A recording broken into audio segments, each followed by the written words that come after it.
గుంటూరులో కొడాలి నానికి వ్యతిరేకంగా పోస్టర్స్ వెలిశాయి. ఎన్నికల ప్రచారం వేళ చంద్రబాబు కుప్పంలో గెలిస్తే రాజకీయాలు వదిలేస్తా అని ఆయన బూట్లు పాలిష్ చేస్తారని కొడాలి నాని ఛాలెంజ్ చేశారు.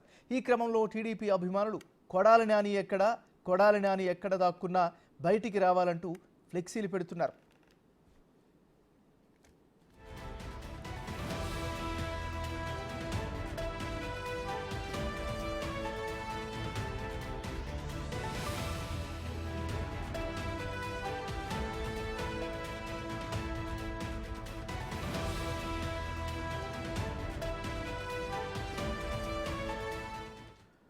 బులెటిన్లో మనం బ్రేక్ న్యూస్ చూస్తున్నాం. గుంటూరులో కొడాలి నానికి వ్యతిరేకంగా పోస్టర్స్ వెలిశాయి. ఎన్నికల ప్రచార వేళ చంద్రబాబు కుప్పంలో గెలిస్తే రాజకీయాలు వదిలేస్తా, ఆయన బూట్లు పాలిష్ చేస్తారని కొడాలి నాని ఛాలెంజ్ చేశారు. ఈ క్రమంలో టీడీపీ అభిమానులు కొడాలి ఎక్కడ రావాలంటూ ఫ్లెక్సీలు పెడుతున్నారు.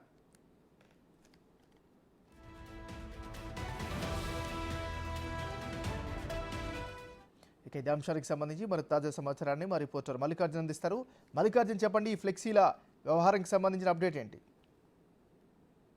రాష్ట్ర వ్యాప్తంలో కొన్ని చోట్ల కూడా కొడాలి నానికి వ్యతిరేకంగా కూడా కొన్ని ఫ్లెక్సీలను టీడీపీ అభిమానులు, బీజేపీ నాయకులు ఏర్పాటు చేస్తున్న పరిస్థితి కూడా కనిపిస్తా ఉంది. మొన్న గెలిచిన తర్వాత కూడా కొడాలి నాని ఇంటి వద్ద కూడా కొంత టీడీపీ నేతలు డిమాండ్లు చేసిన పరిస్థితి కూడా ఉంది. ప్రధానంగా కొడాలి నాని ఏదైతే ఛాలెంజ్లు విసిరాలో ఆ ఛాలెంజ్లకి కట్టుబడి ఉండాలంటూ కూడా రాజకీయ సన్యాసం తీసుకోవడంతో పాటు ఇటు ఏదైతే ఛాలెంజ్ చేశారో ఆ ఛాలెంజ్ నెరవేర్చాలంటూ కూడా అక్కడ డిమాండ్ చేసిన పరిస్థితి కూడా గతంలో కనిపించింది. ఇదే నేపథ్యంలో ఇప్పుడు రాష్ట్ర వ్యాప్తంగా ఫ్లెక్సీలు కూడా ఏర్పాటు చేశారు. ఏదైతే కుప్పం నియోజకవర్గంలో చంద్రబాబు ఓడిపోతున్నాడంటూ కూడా ఆయన సవాల్ విసిరారు. ఓడిపోయిన పక్షంలో అక్కడ నేను ఏదైతే చంద్రబాబు నాయుడు దగ్గరే పని మనిషిగా ఉంటానంటూ కూడా ఆయన ఛాలెంజ్ విసిరారు. ఈ నేపథ్యంలోనే ఆ వ్యాఖ్యలు ఏదైతే ఉన్నాయో కొడాలి నాని చేసిన వ్యాఖ్యలపైన కూడా ఫ్లెక్సీలు ఏర్పాటు చేస్తున్న పరిస్థితి కూడా రాష్ట్ర వ్యాప్తంగా కొన్ని చోట్ల కనిపిస్తా ఉంది. Thank you Mallikarjun.